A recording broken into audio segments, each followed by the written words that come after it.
Good morning, 1 Million Cups. You ready for an exciting Wednesday? I'm Amy Hughes. I'll be moderating this session this morning.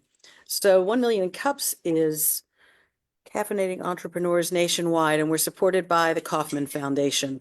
And so they're increasing opportunities that allow people to learn to take risks and entrepreneurs to own their success. Next slide, John. So we have both a national and local mission, and we work towards the mission of creating consistent educational experiences for each 1 Million Cups presenter.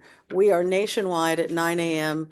local time on Wednesdays each week, and we're working in the startup communities and highlighting uniqueness through the key pillars. These are presentations, not pitches, so we're not offering money right now. Definitely authentic connections versus your traditional networking. If you've seen the email, you know we build this as a mastermind group. We're run for the community, by the community, and in these times, we are radically and intentionally inclusive. QR code on the screen allows you to check in for the meeting. If you'll just open your camera and check in for us, that lets the Kauffman Foundation and 1 Million Cups headquarters know that we have people in our meetings. As you can see, the trend is going in the right direction. If you miss this QR code, it will come up again later in the presentation.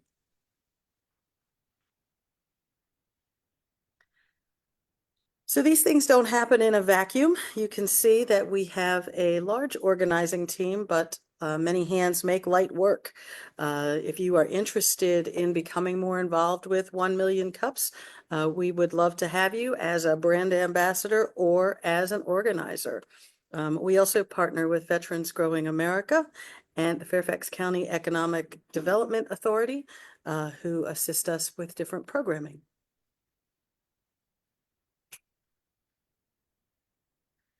In February, we celebrated our 6th anniversary. So we are now into our 7th year. And Jen, was there anyone being recognized today? Sure. Okay.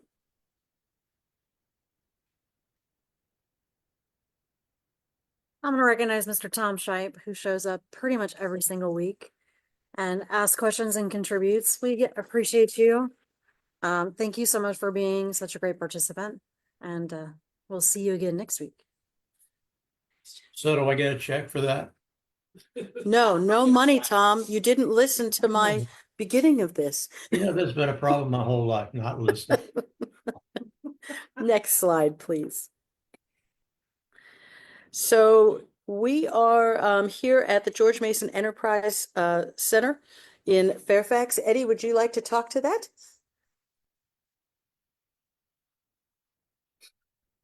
Actually, I would. Good morning, everybody. I apologize for the voice. Anyway, this our monthly meeting here of 1 Million Cups at Mason Enterprise Center is always a highlight for us. Get a little networking done in the middle of the week to kick off our month. Let me tell you just a little bit about our program and who we are and what we do. We're a traditional business incubator, and we work with startups, preference for tech startups. But actually, we've changed our model in recent months, by which we can actually work and provide services now to businesses at every stage of their business life cycle. We just added 5 new companies in January and February and had 2 of our businesses expand. So that's big news for us. Good things are happening at Mason Enterprise Center. If you'd like to learn more about it and be a part, reach out to me directly at ehill25@gmu.edu. Thank you. You do it. You are. I just forgot to change the logo. That's okay. Just tell people that, you know. Impact Marshall. So I'm not working for Impact Business Solutions. I actually own 48 Blocks Fine Candy. Maybe I will be at some point with the way things are going. So the coffee sponsor, each month we have a coffee sponsor. That happens to be me this month. 48 Blocks Fine Candy is a gourmet confectionery manufacturer serving the US and Canada. We are working with marshmallows, fruit pates, and coming soon caramels. Jen actually came out to visit us yesterday. It was nice to have somebody in the space besides me. If you're interested in being a coffee sponsor in the future, please let us know in the chat. Next slide, please. So how our meetings work, we're going to have Sam presenting today, giving us an update on what's been happening from his previous presentation. We'll have a Q&A session after that challenge question that he presents. We ask that you raise your hand so we know if you have a question or a comment. Otherwise, if you are not actively asking a question, if you'll keep your microphones on mute, it reduces the amount of feedback that we have both here in the room and where you are listening from. So Sam, I think you presented back in September, if I remember. And so now we will be hearing an update and all the good things that are happening for you. So it's all yours. All right, thank you. I'm gonna try something, Jen, if that's okay. Sure. All right, can everybody hear me on the Zoom? Thumbs Yes, up, I can hear thumbs you. down. Thumbs up. All right, and everybody is seeing this beautiful EOS presentation. You're very Right. tall. Yeah, we can't see you though. There we go. Okay, can see me now? Yes. All right, so I just tilted the laptop so I could talk to you in the room and you on the Zoom without trying to look different directions. So thank you for having me back. It's great to be here. I really appreciate the time. As we talked about earlier, I was here in September and I shared a little bit of an overview of EOS, what it was. So been hard at work. I'm going to share do a little bit of a repeat, but then I have a challenge question for the group and very much appreciate your input. So for those of you who were here then, and even for those of you who are new, I often get this question when I tell people that I'm an EOS implementer. They go, well, what the heck is that? Some people say it sounds like something I don't want to catch, you know, but what the heck is EOS? So EOS is a set of tools to help growing entrepreneurial businesses get everything they want from their companies. And specifically, we do that by making sure that all the human energy in your organization is pointed in exactly the same direction, because oftentimes that's not the case. And the journey to implement EOS in your business is the journey to become your best. So if you are committed to getting absolutely everything you want out of your business and achieving everything, the limit of your potential, then EOS can be helpful for you in that journey if you're not getting that today. And what does that look like more specifically? So common frustrations that I see with my clients, there are really 5.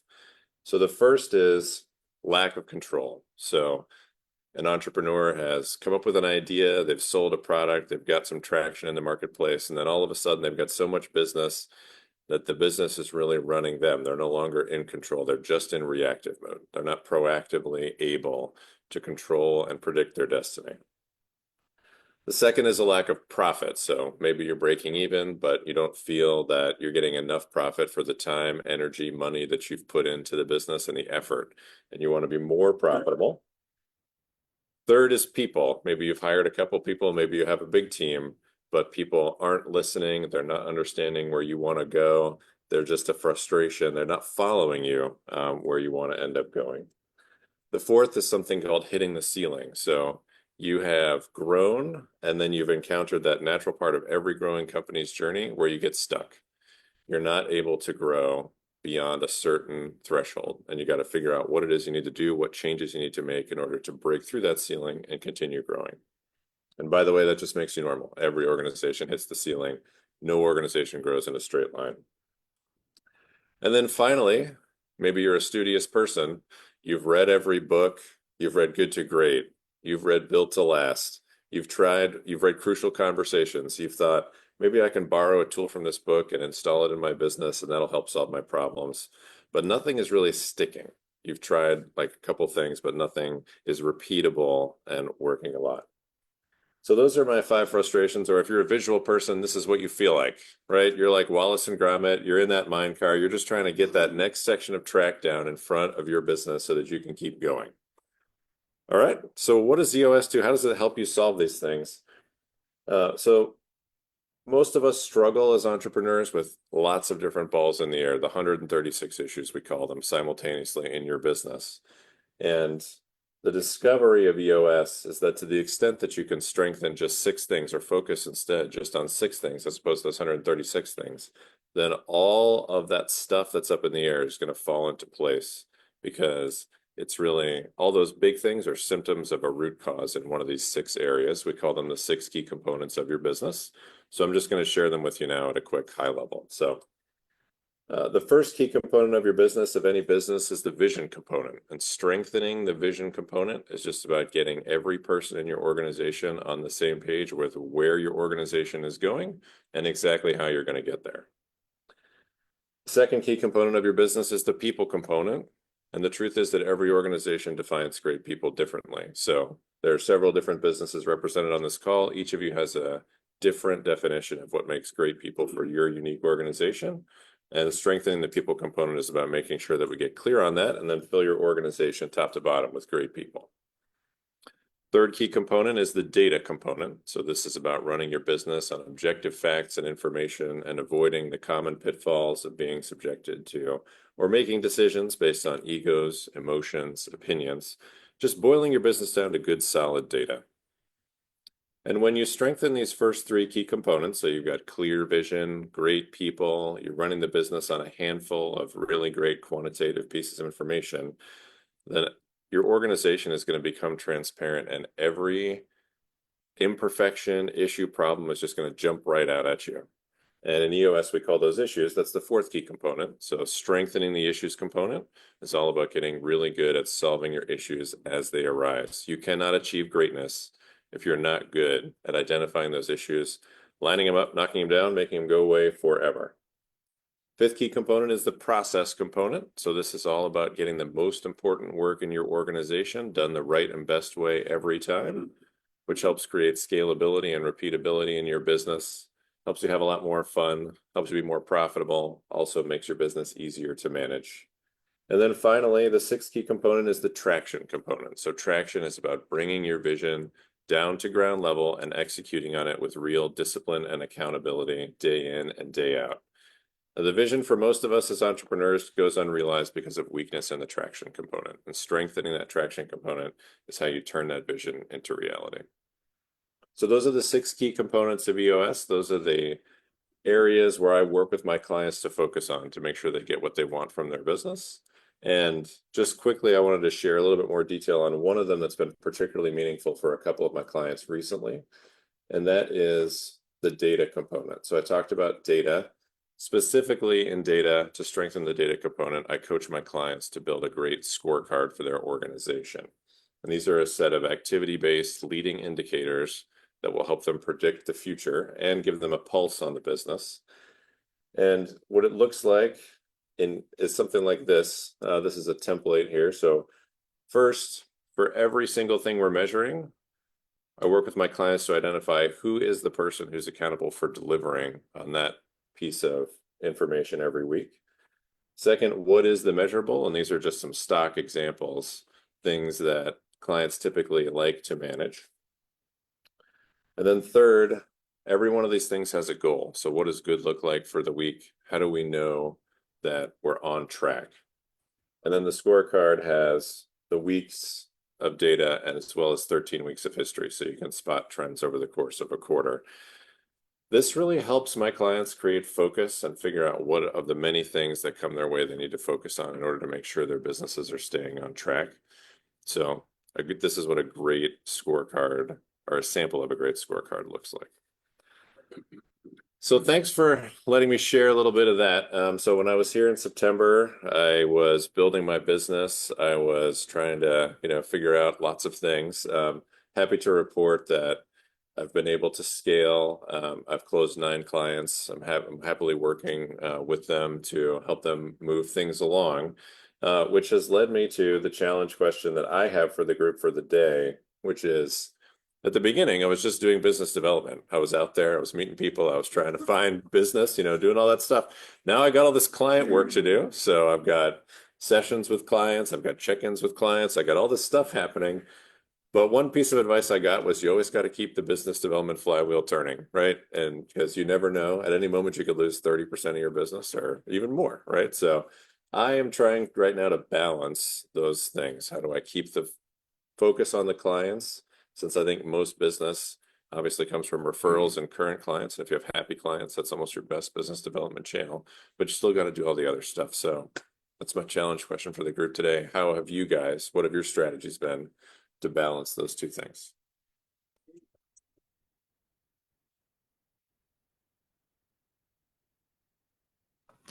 This is Scott. Great Hold on one presentation. second. Hold on one Oh. second. So what we'll do just as moderator, what I will do, I don't know why I refer to myself as two people. What I will be doing is just reaching out to folks in the room, but also online, and asking you to either raise your hand digitally, wave visually, frantically, either way. We'll keep an eye out, and I'll ask you to unmute. Either ask your question briefly or share a brief insight, and then we'll have Sam come back up and keep engaging as well. So with that, Scott, you were very eager. I'm going to call on Scott. Oh, I don't know. There was pure silence, so I thought somebody should go first. Scott, go for it, and then Tom. I think it was a great presentation, and you come across very strong and very trustworthy. So you shouldn't be any trouble in converting those new prospects. What I would do is share success stories. Try to do some case studies and publish them on your website and maybe blog about it. And you'll have people contacting you if they like what they see and they think that you can help them in their business. It's kind of a soft sell. Hey, we did this for this client. We can do this for you as well. Get it. Thank you. And Scott, can you hear Sam okay from the? Yes. Okay, perfect. Tom Shipe. So thank you for your presentation. It was good, understandable, straightforward. That's a great thing. And I like charts and performance like that where I can come home every night and write in there what I accomplished. So I think you probably already know you cannot stop business development going out there and getting new clients. That is your job. The rest of it is also, of course, your job, but you still got to be out there every day getting new, attempting to get new clients, however you may do it. And there is nothing that beats face-to-face. So go for it. Thank you. Folks in the room, come on up, man in a suit. Mm.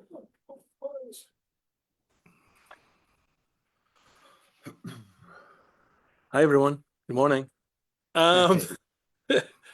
So just guidance for what it's worth.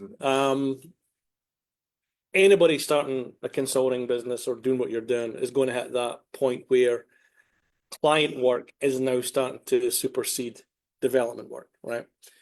I can tell the only way that I kind of got through this was actually making sure that I created what I call sprints in the business. And a sprint for me would be, hey, I'm going to spend 2 50-minute time slots every day.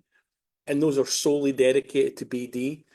It's a little different when you start to get clients. Maybe you can't get out of the house as much and go and visit and do the kind of things that you might normally do. So the model of business development might shift a little bit to, I think Scott was saying, like more content, sharing testimonials, a little bit more online. But I just always found that it's just too easy to have sporadic things all over the map on the calendar for client work. One of the things I always did as well was I contained client interaction to certain points on my calendar. Right, now, that's not always possible, but it's one of the things I always tried to do was client work might be from 1 till 5. BD work is going to be from 9 till like 11. So there's different, but you've got to, you create the model. I always found that clients will fall into whatever model you've developed. They will fall into that. So you figure it for yourself what's better. Some people are better in the morning, some in the afternoon. But that's kind of what I would look at is structure more than kind of anything else. And then figure it as the BD model I'm using, the right BD model for me going forward. So thank you. Appreciate it. Yeah. Just to build on what James said, I'm a visual person. So I block my calendar in chunks like that, but I'll color code revenue producing time as green. And that is client work. I'm being paid for it. I've already got it. Time that's yellow is, either developing proposals or out BD. So visually, I can see at least half of my time is client work. The other time is either spent on the business or BD. For me personally, I like speaking picking very specific networking events to go to, usually with one other person, so your odds of getting introduced and connected. So be very mindful of time, because I do recall, especially pre-COVID, I go networking 3 or 4 times in the evening a week, and it's exhausting. So I think also balancing family and like finding events during the day is great. All right, we got a lot of folks in the room with their hands raised. Jay-Z, would you go next?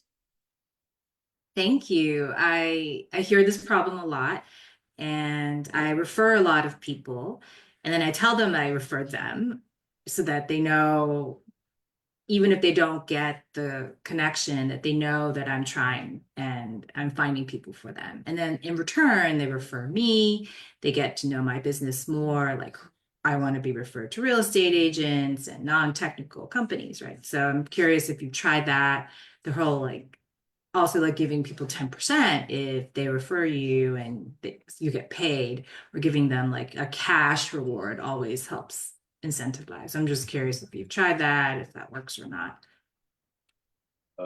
Thank you. I'm now focusing more on introductions and referrals. It's on my scorecard. Because of what you just mentioned. So yes, heading in that direction, but appreciate the reinforcement. I think if people send you a referral, you should send them a lottery ticket and see how that, maybe that gets them excited to send you more business. I don't know. I'm just saying. That's exciting. Right? It'd be new, not the same old Starbucks gift card. All right, Tim, you're up. Yes, that was definitely a great presentation. Good to always hear about new technology. But I guess my 2 cents would be, obviously, building a team, or some people may call it a staff. Simply because I'm sure at the stage you're at now, you have systems or some type of formula for either dealing with the customers or business development. And I would just allocate to someone who is find what you really love and what you're good at, and then the other side, just allocate that to someone who is good at that, and just let them take it, and you focus on one thing. That's what I think. Thank you, Tim. Appreciate it. Can you clarify for the group, for the 9 clients you've gotten since you last were here, how did you get those clients? A variety of different ways. Okay. So It's a spaghetti. It's right now it's a spaghetti thing. Okay. Melinda, and then John Norris. I'm just finishing the notes. Sorry. You already talked about time blocks, but I was also going to suggest use a stop list. You can identify tasks that are not essential to get done, and then put them aside, and then monitor your progress and adjust as you need to, and also leverage technology tools. Thank you, Melinda. John Norris, and then we'll go to anybody in the room who might have a question. Hey, Sam, so I understand your situation a little better. You're currently obviously selling and generating revenue, and then obviously you're responsible for some form of client support. Is that correct? Or client interaction? Is that correct? Correct. So for me, the simple decision is, which do you bring more value to the corporation at? And my point is, I believe owner of a company should be the best salesperson. So to me, you bring the most value to your company by selling, because you're going to continue to increase that top line for your business. And then that allows you to hire people to backfill your administrative service, employee, customer, whatever term you want to put, needs. And as long as you're blazing that trail of revenue, you should have no issues backfilling those needs to service your clients. But like Tom said, and some others, you can't ever stop selling. Revenue is key, as you know, cash flow. It's all about cash flow. So my understanding of your business is that it's $1 million. Why don't you share? What are some criteria of your ideal client? Because that may also determine what we recommend. Because I think your clients are a bit hard to get in front of, your potential clients. Yes, they can be. Target market is privately held entrepreneurial firm, 10 to 250 employees, who is frustrated with where they are and open to help, willing to be open, honest, vulnerable. That's my client. I know you don't do all of the, like, work, like you're not going to look at their books and say, here's what you should do. You're not going to look at necessarily their HR practices. So who are good partners for you that could be referral partners?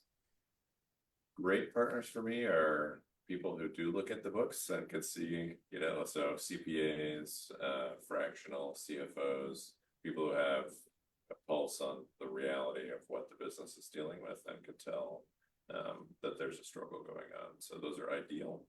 But other fractional folks, sales, HR, have all been good partners for me too. Okay. John Rudenberg.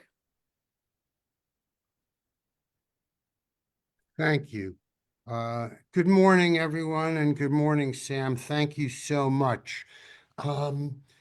So how you sell and ultimately allocate your time depends on to whom you're selling. For example, you have 9 clients currently. And when you sell to them, it's not necessarily a direct sale, it's an ask for an immediate referral to someone they know. And then to step away from the detail for a moment, Sam, let's say that 10 clients over a 90-day period is the right economic volume for a professional service person to handle, because I appreciate it's difficult for you to walk away from the technical. You're the producer, and the scorecard is something that's a collaboration with the client. So to replace you with the next person isn't automatically that easy, because I bought you and you sold me on utilizing you, for example. But if 10 is the right number, then decide how many people you have to meet over the next 90 days. And based on who your clients are to date, figure out where those 10 times whatever the right number is, the 75 people you need to meet. And start with the 9 who are your clients. I'll stop there because other people want to ask questions. Thank you, John. And if you're super friendly, you may not need to meet that many. John Rudenberg might need to meet that many. I probably just need teasing 12 to John 1, Rudenberg. not 7.5. But that's a great point. Do you know for your current 9 clients, which networks they're a part of? Yes. Have you thought about going to those events or networks with them or even just without them? Many of them are in networks. And the same. Okay. All right. John Foster, come on down. Oh, all right. Thank you, Jed. You're gonna have to tilt the screen. Everybody here is taller than me. Oh, there we go. I jumped from the table over here. Sam, I got to tell you, I appreciate the presentation because I learned a lot. I've got to ask you, and I feel like an idiot. EOS stands for what? The Entrepreneurial Operating System. Great, thank you. That was one. The other is you mentioned you've got 9 clients. Do you have any case studies with regards to 9 clients? I don't know where you are in the process. Not just yet. Okay. It'll be a little while. Okay. And then the other thing I was thinking about is by doing this process, I'm going to make the assumption that you're going to increase the value of that company. So from a sales standpoint, I would think that would be something that, you'd want to highlight. And of course, I'm going to mention LinkedIn, leveraging that, from a LinkedIn perspective. So I don't know are you active on LinkedIn? I could be more active. But Okay. All right. Working Yeah. on it. Yeah. So certainly from a leveraging your time and getting your story out is going to be, I think a good spot to go. So Appreciate it. thank you. Oh, James. I have another question. Hi, well, it was good. Well, Well, it's good. You You told me told to guys. see You told guys. Hi, I'm back. So just for clarification, so the EOS is almost like a franchise model. It is a franchise model. Does that model allow you to bring in people under you as other implementers? That's not our model right now. Right. So not only so your choice is really focus on client deliverable, and then maybe bring someone in for business development. And so the real question then becomes, is at what point does your model break for you? Is it 9 clients? Is it 20 clients? Like, where does it start to break? And at that point, you have to make decisions around, do I continue in the BD side, or am I going to bring someone in or outsource some of this business development, even if it's only to get introductions? Doesn't necessarily mean you want someone to sell, because nobody can sell better than you for your stuff. And so if the model doesn't allow for you building an empire for Sam, where Sam's at the top and he's got all these implementers underneath, then the only other viable option is, once you get to a certain point, outsource business development. But you've got to know what that point is. That's the key. At what point does the business break? That's what I'd be looking at. Thank you. I was waiting for Chris Schrum to raise his hand. Go ahead, Chris. Thank you, Jen. Sam, congrats on the acquisition of 9 clients. I have 2 questions just to kind of think about. What is EOS Worldwide best at from a support perspective? And I guess what I'm asking is, what can you delegate, and rely on them for? And then have you just had other conversations with other franchisees, at best practices for balancing the BD and then the delivery work? Thanks, Chris. So I guess to answer your questions, number one is, other than branding and some guidance on client delivery, we're responsible for everything. So including figuring out how to delegate and what to delegate, as many people have touched on.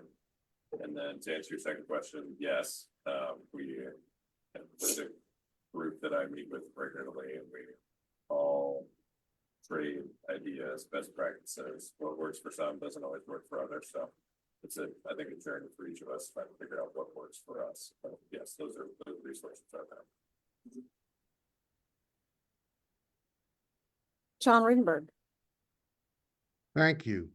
So I wanted to go back a little bit to James. And by the way, every idea is amazing. And Sam, when you get the recordings and summary, you'll have a challenge just prioritizing. So the break point in the professional services world is about 60 hours per week. So the folks who know me in the room know that I'm a little bit hard line, and I don't know in your own personal life. Given all the pressures people have, I can't tell you how many hours you want to work. My experience says 50% of that time is in BD for an owner.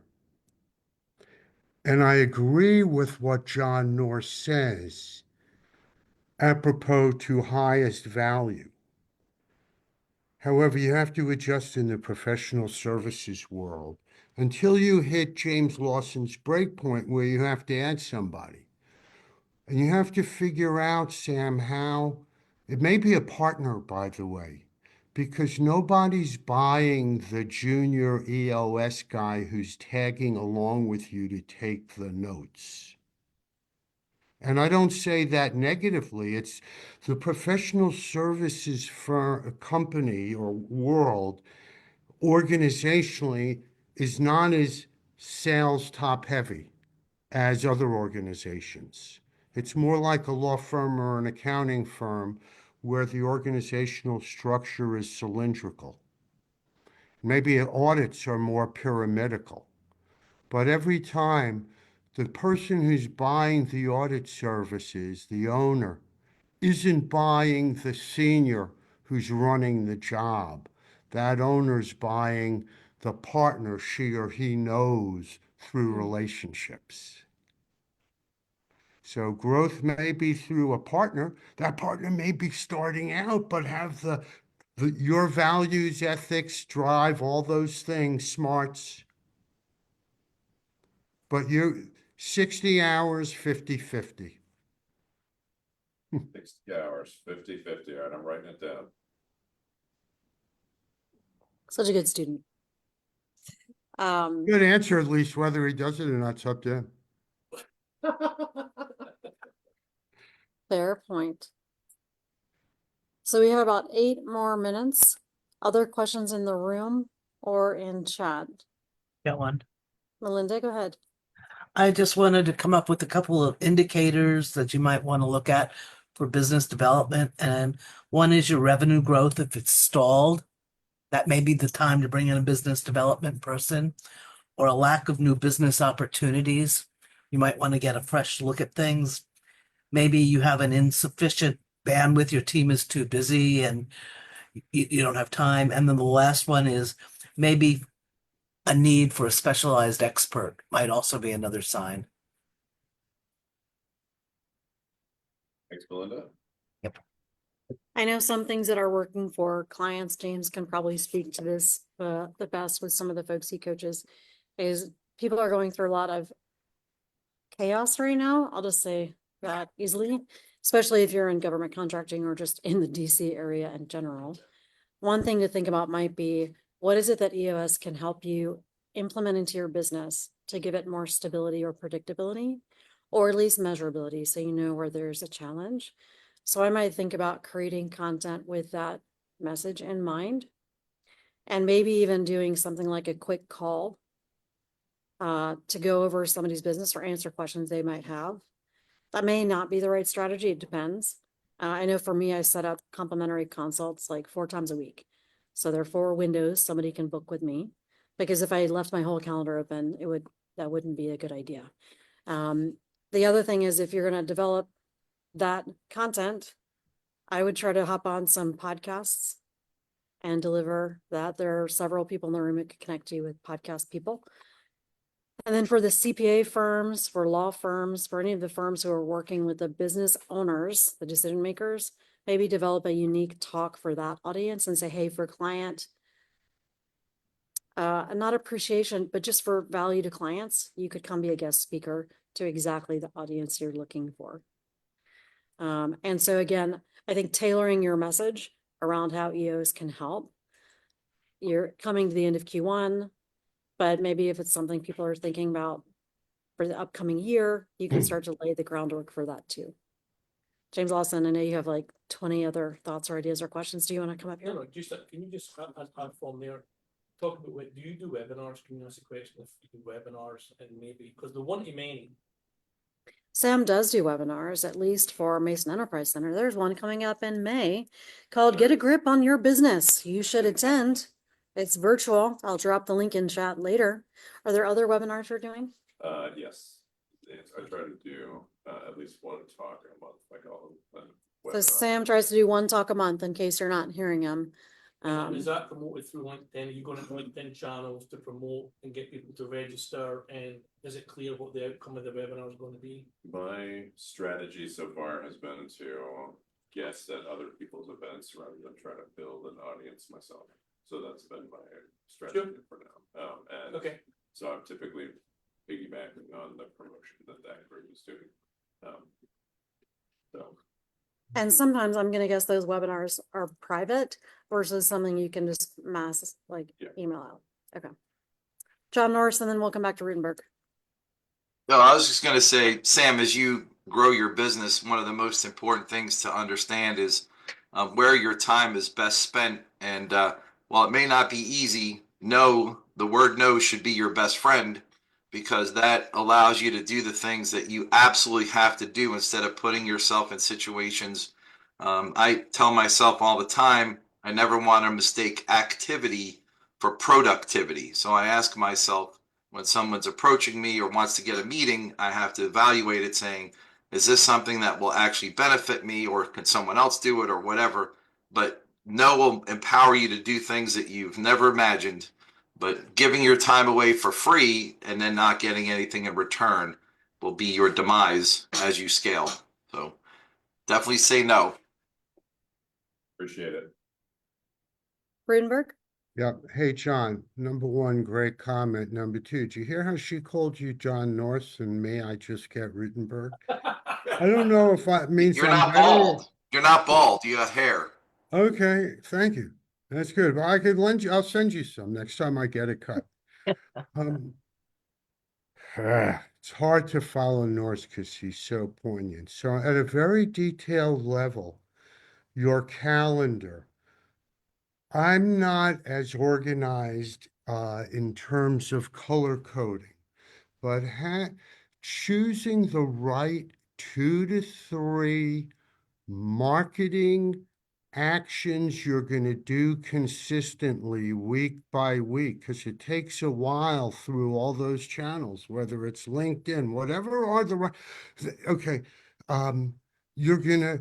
Some of them are going to be evening, some of them are going to be daytime or early in the morning or whatever. You have to look at where are the production hours when your clients are going to need you. And it may not be 1 to 5 every day, it might be different blocks, but you have to also, at the same 50-50 priority, block in those 3 strategic initiatives that have day-to-day activities. Now, step back and tell us a little more about your current clients so we could help you based on who we know. Because as Jen mentioned, GovCon. And when there's chaos, there's opportunity. And they're going to be going through change and reorg and everyone getting on the same page. And that may be an opportunity to help ongoing organizations whose budget may be shifting in certain areas. But tell me, what size company is your target? Roughly 10 to 250 employees. Okay, well, certainly, there are many government contractors who are at the size of 50 plus. There are only so many industries. The nonprofit world is one. Have you spent time with Michael Butera? I have not. Okay, meet Michael Butera. Sam and Michael, you guys should get together. I'm sure you'll follow up because Rutenberg would forget to send the email after the meeting. Okay. But you have to look at the industries region-wide and figure out those that are in that size group, and they exist. And again, go back to your current 9 in terms of their profiles. Size-wise, the problems they're having, you outlined them.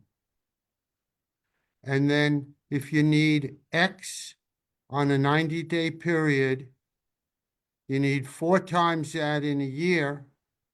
In order to get 4 times that in a year, you need Y number of prospects. In order to have Y number of prospects, you needed to survey Z number of people and narrow who you go after so that Z isn't a gigunda number.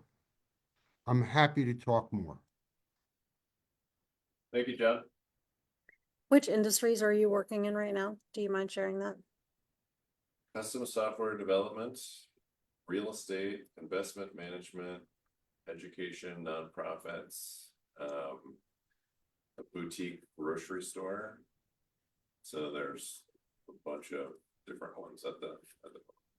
So there's an event coming up that Mason is doing. I think it's April 11th, the Accelerate Breakfast Series.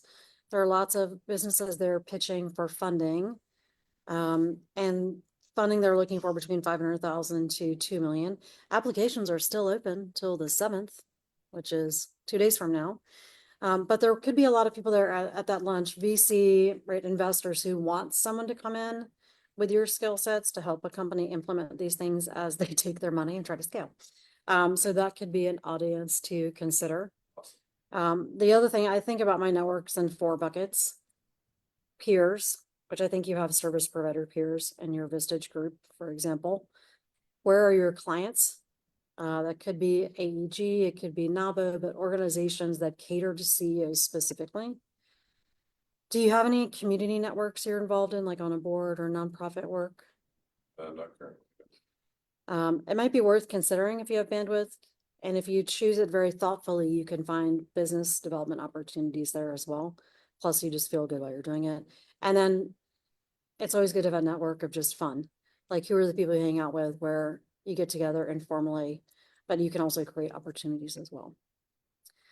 So we've covered a lot today. I'm going to ask Sam to stop sharing, but first let's give him a round of applause. Fantastic presentation. I am sure our advice in September has launched you into success in a wild way, and we can't wait for you to come back and tell us how this helped from a BD standpoint. We want to see your color-coded calendar, all of these things. One last thing I was going to say, many people brought up case studies. It's okay to share mini successes along the way. You don't have to wait for a fully baked case study. So just whether it's a testimonial or hey, we had a great win or something like that, maybe consider that. I forget things. I have to circle back when my brain catches up. All right, John Foster, thanks for putting the slides back up. What else can our 1 Million Cups do for you? Could I ask a question? Sure, Dan. Great to see you. We're so excited you're going to present next week. Go ahead and Yes. ask Sam the hard Thank- question. He was ready to not answer anymore, but let's put him back on the spot. Well, this is actually for everybody. You mentioned Oh. something about the Accelerate program. Yes. And about the breakfast for people for investing. Would the people at that meeting, would they be interested in purchasing nonprofits? Is that something that somebody like with that, or would that be more for-profit companies? I'm sorry to be off the topic, but you mentioned that. Yeah, I love that you're teasing us to think outside the box. I think it typically is for profit. However, that doesn't mean that nonprofit owners shouldn't attend. You could still meet interesting people and build your network. I think, Dan, in the business you're in, you might find people that could work from a strategic partner standpoint. So even if you weren't getting investment, maybe you can build strategic partnerships with people who are attending. Rudenberg, you're waving. Yes, hello.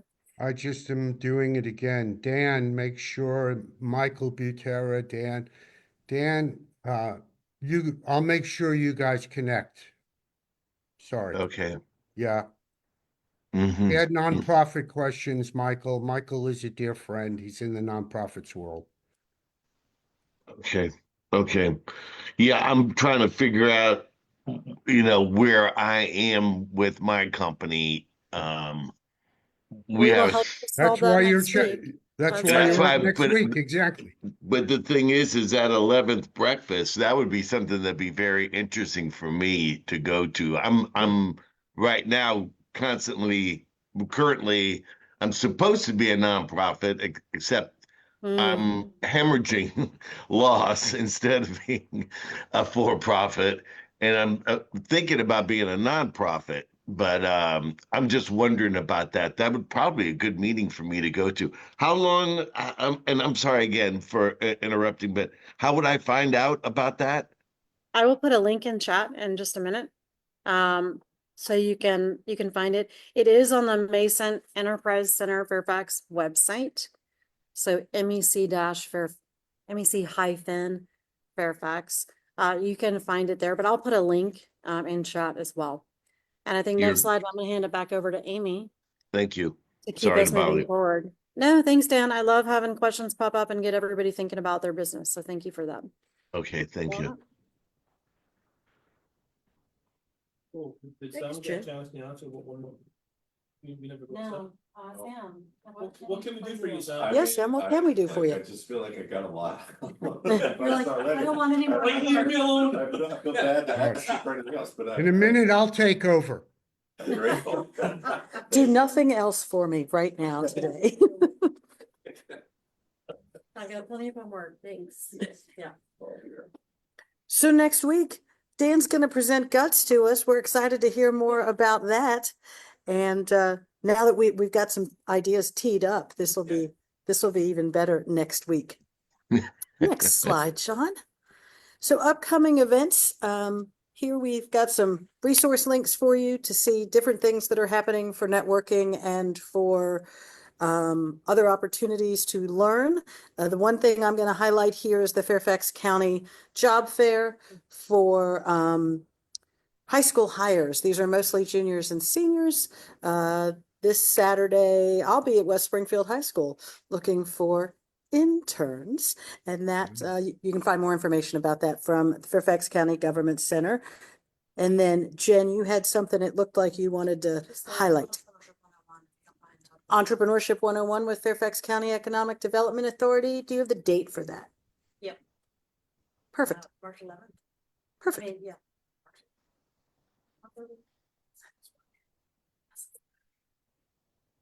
And more information is available with the QR code on this slide. Next slide. So it looks like we have a good number of visitors today. I'm going to start in the room. Have you? No. Okay. Would you like to come up, introduce yourself? For folks who are not in the room, if you will just use the raise your hand with the react button, if you haven't seen that yet. And if you'll just let us know your name, your company name, and how you heard about us. Oh, good. You're the same height. Hello everyone, so I'm Absa Alabara. I work for a nonprofit, but I am now interested in working in business in the long run. So I am very, very excited that I have gotten the chance to to join this meeting. I was referred by John Foster. So good to meet you all. Welcome. And next, Faye Carroll, if you'll unmute yourself and answer the questions. Welcome. Hi, I'm Faye Carroll, and I just found this this group through the Fairfax Chamber of Commerce, and I am my company is Virginia Family Law Center. We provide all areas of family law services, divorce, custody, child support, spousal support, distribution of property. Glad to have found this group. Welcome. Hope to see you again. Thank you. Jay-Z. Call me Jay-Z, like the rapper. I rap about, obviously I have a podcast too, so I rap about, I appreciate the laughter. I rap about machine learning and artificial intelligence. I'm a video AI coder, marketer, and creator, and I'm sure that's hard to wrap your head around. So I'd love to do some one-on-ones because I am new to this group. And thank you all for welcoming me. I'll put my LinkedIn in the chat. Beautiful. And how did you find us? Oh, I spoke at 1MillionCups in Prince William. Lovely. And organizers there recommended that I check out the other groups, and happy to volunteer and help with this group if you're looking for volunteers as well. Always, always. All right. Anybody else I missed? I don't see any more hands, at least on the screen, so I don't see any more up there. For those of you who are not new, this is a good opportunity to put your contact information in the chat, and then we can save the chat and be able to reach out and schedule one-on-ones or refer you to other folks. Next slide, please. Here's our presenter schedule. We have Guts next week, which will be great. I noticed that we have a blank spot at the end of the month for the 26th. Also, if you're really, really interested in presenting sooner than that, the 19th can be open too. We do some town halls, but if we have a presenter, we're happy to put them in there. And then look at this, another update from Chris Schrum, which will be good to hear more. April is very wide open, so we would love to see you there. There's more information on the 1MillionCups Fairfax page on how to present and submit your application. All our social media links are in one place, and the application link is also available in that same section using that QR code. You can follow us on Twitter, LinkedIn, or Facebook. And there's also a YouTube channel that you can see past presenters. So use that QR code and get all the information that you need. And if you have more questions, you can always reach back to the organizers or ambassadors for more information.